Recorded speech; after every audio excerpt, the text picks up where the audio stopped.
Argentina ব্রাজিলের খেলা আসলে এরা 2 মাস পর্যন্ত নেইমার আর মেসির জার্সি গা থেকে খুলেই না। কিন্তু মাহফিলে আসছে, যে মাহফিলে আয়োজন করছে তারপরও মাথায় টুপি নাই। দেখেন, বছরে একবার মাহফিলের আয়োজন করছে, মাহফিলে আসছে, মাথায় টুপিটা পর্যন্ত দেয় নাই। সপ্তাহে একদিন জুমা পড়তে যায়, সপ্তাহে একদিন। এই আমি কিন্তু কাউরে তেল দিয়া চলি না, তোমাদের ভুল দেখছি, সংশোধন করে দিছি। এরপরে সপ্তাহে একদিন জুমা পড়তে যায়, 5 ওয়াক্ত তো দেখা টাকা নাই, কথা বলে না। সপ্তাহে একদিন জুমা পড়তে যায়, পাঞ্জাবিটা পর্যন্ত গায়ে দেয় না, এমন টি শার্ট সেজদায় গেলে মাঝখান দিয়ে 1 বিঘত খালি। তারা পর্দা সেতুর ভাগ পায় না তো কি হইছে, তারা তো আপনাদের রিলিফের 10 কেজি চালের মধ্যে ভাগ বসায়। বরাদ্দ হয় 10 কেজি, নেতার ব্যাগে 4 কেজি, জনগণের ব্যাগে 6 কেজি। চাল চুরি, ডাল চুরি, তেল চুরি, টিন চুরি, কালবাড়ের রড চুরি, রাস্তার ইট চুরি, মাধবপুরে মনে হয় না? কথা বলেন, কথা বলেন। তার মানে আমানতের খেয়ানত মাধবপুরেও আছে। এটা রাসূলের উম্মতের বৈশিষ্ট্য না। রাসূলের আজিম চরিত্রে রাসূলুল্লাহ কখনো আমানতের খেয়ানত করেন নাই। তাদের মনে হয় কষ্ট হয়, কষ্ট হলে ছেড়ে দেই। আর 5টা মিনিট আছে, ধৈর্য। এমন এক আজিম চরিত্র ছিল রাসূলুল্লাহ, যার চরিত্রের মধ্যে কখনো বৈষম্য তিনি তৈরি করেন নাই। বৈষম্য বুঝেন, আপনাদের চাইতে বৈষম্য বেশি বুঝবে কি? এক বৈষম্যের দোহাই দিয়ে তো আপনারা 41 সালের টার্গেটে মিস করছেন, কি না? রাসূলুল্লাহর চরিত্রে কখনো বৈষম্য ছিল না। তিনি 11 জন বিবি ছিল, 2 জন দাসী, মোট 13 জন অধীনস্থ। আল্লাহর হাবিব একদিন এসে বলে, হুজুর আপনি কাকে বেশি ভালোবাসেন? সবাই মনে মনে ভাবছে যে রাসূল মনে হয় আয়েশার কথা বলবে, কিন্তু আল্লাহর হাবিব বলে, বিবিরা আগামীকাল বলবো কাকে বেশি ভালোবাসি। আল্লাহু আকবার। আপনারা তো 2 জন হলেই বেজাল লাগান, 2 জন হলে একজনের সাথে আর একজনের কিলাকিলি লাগান, সুলাসুলি লাগান, কথা বলছেন না কেন? কিন্তু রাসূলের স্ত্রীর মধ্যে কখনো ঝগড়া হয় নাই, বরং ছিল আন্তরিকতা, ভালোবাসা। সবাই ভাবছে রাসূল তো আয়েশার কথা বলবে যেহেতু ছোট বউ, কিন্তু আল্লাহর হাবিব বলে, বিবিরা আগামীকাল বলবো তোমাদের মধ্যে কাকে বেশি ভালোবাসি। এবার সব বিবিরা চলে যায়, রাসূল রাতের বেলা সব বিবির সাথে দেখা করে হাদিয়া নিয়ে। যাওয়ার সময় খেজুর নিয়ে যায় হাদিয়া, সব বিবিরে খেজুর দিল, আর বলে, বিবিরে তোমাকে যে খেজুর হাদিয়া দিলাম অন্য কোন বিবিরে কিন্তু জানাইও না। সুবহানাল্লাহ, সুবহানাল্লাহ বলতে মনে কষ্ট হয়। সুবহানাল্লাহ, বিবিরে তোমাকে যে খেজুর দিলাম অন্য কোন বিবিরে বলিও না। সব বিবিদেরকে খেজুর দিলেন আর অন্য বিবিকে জানাতে নিষেধ করছেন। পরের দিন আবার সব বিবিরা হাজির, বলছেন তো হুজুর কাকে বলবেন ভালোবাসেন বেশি? আল্লাহর হাবিব বলে, গতকাল রাতে আমি যাকে খেজুর হাদিয়া দিয়েছি তাকেই বেশি ভালোবাসি। সব বিবি মনে মনে খুশি, কিন্তু একজন আরেকজন রে বলে না। এজন্যই তো আল্লাহ বলেন, ওয়া ইন্নাকা লাআলা খুলুকিন আযীম।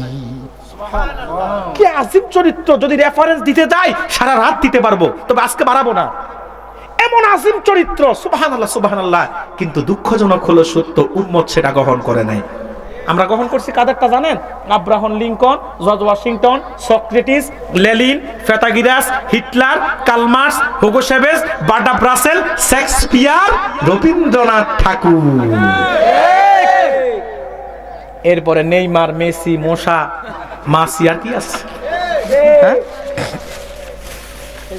কোনটা কিসের? নেইমার কি ব্রাজিল, আর মাসি না মোসা এটা কিসের? আর্জেন্টিনা। আর্জেন্টিনা থাকলে খেপবে আমার উপর। দেখো যে নেইমার নাম এত সুন্দর করে বললো, আর আমাদেরটা হ্যাঁ আসো। বেঈমানদের অনুসারী কোনো মুসলমান হতে পারে না, বেঈমানদের সাথে কোনো মুসলমানের ভালোবাসা থাকতে পারে না। নেইমার ওটাও বেঈমান, আর কি মেসি ওটাও বেঈমান। দুইটার হাতেই দেখবেন দাজ্জালের চোখ আছে, কথা বলে না, দাজ্জালের চোখ আছে, ট্যাটু লাগানো আছে, সবকটা বেঈমান। সাবধান, মুসলমানের সন্তান এদেরকে সাপোর্ট করতে পারে না। এরপরে তোমরা সালমান খান, শাহরুখ খান, আর কে আছে? অমিতাভ বচ্চন। এরপরে তোমাদের দেশে আছে একটা সাকিব খান, যেটা চরিত্র নাই, শুধু বিয়ে সারা বাচ্চা ফুটা। যুবকরা এদেরকে মানে, সেলিব্রিটি এদেরকে এমন মানা, মানে এদের জামার ফিটিং, এদের চুলের কাঠিন। মাধবপুর বাজারে যায় দেখেন, সুন্নাত তরিকায় 3টা কাঠিনের একটা কাঠিনও আঁকা নাই। সব কটা কোন সেলিব্রিটি কেমনে চুল কাটছে এমনে, কথা বলে না, ঠিক না? এরপরে দেখবেন যুবকরা এমন অবস্থা, আর্জেন্টিনা ব্রাজিলের খেলা আসলে এরা 2 মাস পর্যন্ত নেইমার আর মেসির জার্সি গা থেকে খুলেই না। কিন্তু মাহফিলে আসছে, যে মাহফিলে আয়োজন করছে তারপরে মাথায় টুপি নাই। এই যে দেখেন, বছরে একবার মাহফিলের আয়োজন করছে, মাহফিলে আসছে, মাথায় টুপিটা পর্যন্ত দেয় নাই। সপ্তাহে একদিন জুমা পড়তে যায়, সপ্তাহে একদিন। এই আমি কিন্তু কাউরে তেল দিয়া চলি না, তোমাদের ভুল দেখছি, সংশোধন করে দিছি। এরপরে সপ্তাহে একদিন জুমা পড়তে যায়, 5 ওয়াক্ত তো দেখা টাকা নাই, কথা বলে না। সপ্তাহে একদিন জুমা পড়তে যায়, পাঞ্জাবিটা পর্যন্ত গায়ে দেয় না, এমন টি শার্ট সেজদায় গেলে মাঝখান দিয়ে 1 বিঘত খালি। ঠিক না? এরপরে এদের অবস্থা এমন, সাংস্কৃতিক ক্ষেত্র এরা গ্রহণ করছে পশ্চিমাদের গুলা। 31st নাইট, ভ্যালেন্টাইন্স ডে, এরপরে পহেলা বৈশাখ। দেখবেন মুসলমানের সন্তান পহেলা মুহররম তাদের বর্ষ শুরু হয়, এটা জানে না। 10 মুহররম আশুরা, এটা অনেক মুসলমানের সন্তান জানেও না, মানেও না। তবে আপনাদের অঞ্চলে আছে, যেহেতু আহলুস সুন্নাতের এরিয়া, কথা বলে না। 12 রবিউল আউয়াল, ঈদে মিলাদুন নবী, অনেক মুসলমানের সন্তানের খবর নাই। লাইলাতুল ফিতর, লাইলাতুল বরাত, ঈদুল আজহা, কথা বলে না।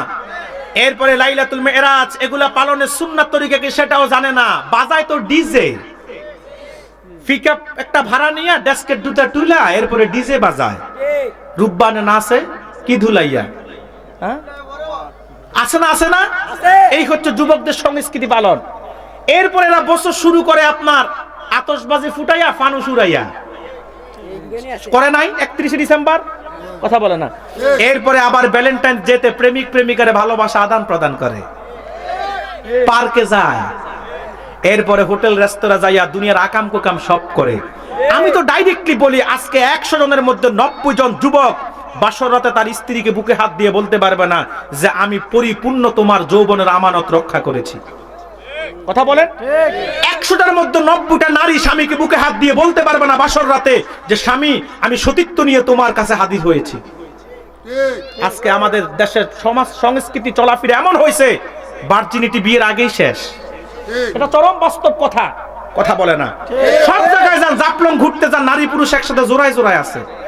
বিছানা গান্ধীতে যান, ছেলে মেয়ে জোড়ায় জোড়া আছে। 100টার মধ্যে 80টারই এখনো বিয়ে হয় নাই, ঠিক না? এরপরে দেখবেন যুবকরা বর্ষবরণ করে পহেলা বৈশাখ, পান্তা ভাত আর পচা ভাত আর ইলিশ দিয়া, পচা ভাত দিয়া বাঙালির বছর শুরু, কথা বলে না। এরপরে ছেলেরা মেয়েরা সাজে, বাঙালি সাজে কি দিয়া জানেন? হুতুম পেশার মতো, সাদা শাড়ি, লাল কাঁচা, পায়ে আলতা, হাতে মেহেদি, হাতে শাখা, মাথায় সিঁদুর, কোফালে বেলি ফুলের খোফা, চুলে বেলি ফুলের খোফা। এরপর একতারা দোতারা ঢোল তবলা নিয়া আপনার মঙ্গল শোভাযাত্রা করে, আবার গান গায়, আমার বাংলা মায়ের একতারা সুর কতই ভালোবাসি, তোরা বাজারে ডোল বাজারে বাসি। আবার রমনার বটমূলে কথা হবে প্রাণ খুলে, আমি তো বদমাইশ, তোরা তো শুধু কথা কস না, দুনিয়ার আকাম কুকাম সব করস, ঠিক কিনা বলেন? সাবধান, মুসলমানের সন্তানদের চরিত্রকে নষ্ট করার জন্য পশ্চিমারা এমন কোন জাল নাই যেটা পাতে নাই। চূড়ান্ত পর্যায়ে ধ্বংস করার জন্য যুবকদের হাতে তুলে দিছে স্মার্টফোন। আমি এটার বিরোধিতা করতেছি না, আমিও চালাই।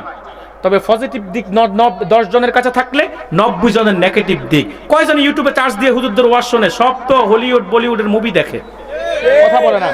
এরপরে কেউ ব্যস্ত ফেসবুক নিয়ে, কেউ ইউটিউব নিয়ে, কেউ ব্যস্ত টিকটক নিয়ে। এমন ব্যস্ত হয়েছে টিকটকে যুবকরা, দেখবেন ছেলেরা মেয়ে সাজে, মেয়েরা ছেলে সাজে। আমি ওই দিন ফেসবুকে একটা দেখতেছি যে এক মাইয়া পাগড়ি বান্দা গিয়াসউদ্দিন তাহিরির ডায়লগ দিতেছে, দেখছো যুবকরা তোমরা? এরপরে ছেলেরা মেয়ে সাজে, মেয়েরা ছেলে সাজে, কথা বলেন। প্রতিবন্ধীর মতো দেখবেন এরা অভিনয় করে, ব্রিজে যাইয়া, রাস্তায় যাইয়া, কথা বলে না। আরো তো যা সব এত নিচু মানসিকতার কেমনে হয়? কয়েকদিন আগে একটা দেখতেছি মাছের কানের মধ্যে ঝুলাইয়া টিকটক করতেছে। কত বড় নিম্ন রুচি আর খবিশ হইলে হইতে পারে। এরপরে কিছু যুবক ব্যস্ত হয়েছে পাবজি আর ফ্রি ফায়ার নিয়ে, এমন ব্যস্ত হয়েছে 24 ঘন্টার মধ্যে 18 ঘন্টায় এরা পাবজি খেলে, ফ্রি ফায়ার খেলে, কথা বলেন। মুসলমানের সন্তান ধ্বংস হয়ে গেছে পাবজি আর ফ্রি ফায়ারের কারণে। এমন ধ্বংস হয়েছে এরা কখন যে ঘুমায় আর কখন যে উঠে ঠিক নাই, কথা বলে না। এদের ঘুমাইতে দেখবেন রাতে 4টায় এদের রুমে যাবেন, তাও মনে হয় ড্রাইভিং করতেছে মোবাইলে, ঠিক কিনা বলেন? পাবজি আর ফ্রি ফায়ার গেমস এর কারণে এদের রাত শেষ হয় না ঘুমাইয়া, দিন শেষ হয় ঘুমাইয়া। এদের ঘুমাইতে ঘুমাইতে রাত শেষ, ঘুম থেকে উঠতে উঠতে দিন শেষ। এদের চিন্তায় বাবা মায়ের জীবন শেষ। ঠিক কি না? এরপরে পড়াশোনা তো নাই, কারণ এখন তো অটো পাস। এখন পরীক্ষার হলে আর মুখস্থ লিখতে হয় না, দেখা দেখা লেখা যায়, এরা জানে। কথা বলে না। পরীক্ষার আগের রাতের প্রস্তুতি হচ্ছে গাইড ছিঁড়াফাড়া করা। কথা বলে না। আল্লাহ মাফ করুক, আগামী দিন জাতি ধ্বংসের মুখে। কথা বলে না। এই প্রতিবন্ধী এরা যদি ইঞ্জিনিয়ার হয়, টিকটক করে আর পাবজি গেমস খেলা, এরা তো রডের বদলে আপনার কোন দিক দিয়ে কি দিবে জানবেও না। বিল্ডিং এদের বাঁকা হবে, ফিলার থাকবে এক জায়গায়, ওয়াল হবে আরেক জায়গায়। অনেক সময় নিজেদের মাথা ভিতরে রাখা উপরে আপনার কি বলে এটা কাট মেরে দিবে। ওই যে অটো পাস ইঞ্জিনিয়ার। সাবধান যুবকরা, পশ্চিমাদের আগ্রাসন থেকে ফিরে আসো। রাসূলুল্লাহর আদর্শ, উত্তম চরিত্র যেটা, সে সুমহান চরিত্রের আদর্শ দিয়ে জীবন গঠো। তাহলেই আগামী দিন তোমার মেহনতের বিনিময়ে আল্লাহ এই জমিনে দ্বীনকে প্রতিষ্ঠা করে দিবেন ইনশাআল্লাহ। আমার কথা রাগ করবেন না। সমাজের রোগ ব্যাধি যা যা আছে আমি চেষ্টা করছি সব তুলে ধরার জন্য। আর আমার অভ্যাসটাই এমন, আমি ক্ষত যেখানে সেখানে মলম লাগাই। কথা বলে না। ওই যে তেল মালিশ করার ওয়াজ, হাওয়া দেখে ফাল তোলা। কথা বলে না। এরপরে স্রোত দেখে গা বাসানো, এটা আমি পারি না। আমি স্রোতের বিপরীতে দাঁড়িয়ে থাকার চেষ্টা করি। কি হবে আমার ভবিষ্যৎ নিয়ে আমি চিন্তা করি না। হক কথা বলতে আমি কোথাও বিন্দু পরিমাণ কাউকে এক চুল ছাড় এই পর্যন্ত দেই নাই, আগামী দিনও দিব না ইনশাআল্লাহ। এতে কি বাঁচবো না মরবো, কি হবে সেটা ভাবার সময় নাই। ভবিষ্যৎ কি হবে জানে কে? আল্লাহ। যাই হোক প্রিয় ভাইয়েরা, পায়ে হাত দিয়ে বলে যায় যুবকদেরকে বিশেষ করে, আল্লাহর রাস্তায় ফিরে আসো। তোমার মতো কত যুবক মারা যাচ্ছে, তার কোনো গ্যারান্টি নাই। এই যে আমরা তো হাইওয়ে রোডে সারা দেশে ঘুরি, দেখি তো কত যুবকের লাশ পড়ে আছে। কয়েকদিন আগে দেখতেছি ঝিনাইদহ থেকে মাহফিল করে আসতেছি, ক্যান্টনমেন্টের আগে কুমিল্লায় দুইটা তত্তাজা 28 থেকে 30 বছর হবে বয়স, দুইটা মোটরসাইকেল আর দুইটা যুবকের লাশ পড়ে আছে। এত সুন্দর যুবকগুলো, স্মার্ট, আমি দেখে আমার চোখের পানি চলে আসছে। এখন আমি স্মৃতি ভুলতে পারি না। অত সেই যুবকগুলো তো মৃত্যুর 1 মিনিট আগে কল্পনা করে নাই মারা যাবে। তোমরা কতজন চিন্তা করতেছো এখন গার্লফ্রেন্ড টার্লফ্রেন্ড নিয়ে যা করার দরকার করি, এরপরে বুড়া হইলে দাড়ি টাড়ি পাকলে এরপরে আমরা মসজিদে যাব কিংবা তাবলিগে যাই 2-3 চিল্লা দিয়া তারপর সব দরবেশ হয়ে যাব না। বুড়া হওয়ার আগে জোয়ান বয়সে কত যুবক মারা গেছে তার কোনো হিসাব নাই। আসো যুবক, চরিত্র রক্ষা করো, নীতি নৈতিকতা রক্ষা করো, সংস্কৃতি ঠিক করো, রাসূলুল্লাহর আদর্শ অনুযায়ী চলাফেরা করো। দেখবা তোমার জীবনটাকে আল্লাহ সুন্দর করে দিবে। তোমার রিজিকে, হায়াতে, ইজ্জত, সম্মানে আল্লাহ বরকত দিয়ে দিবে। ওয়াজ মাহফিল করবা একদিন,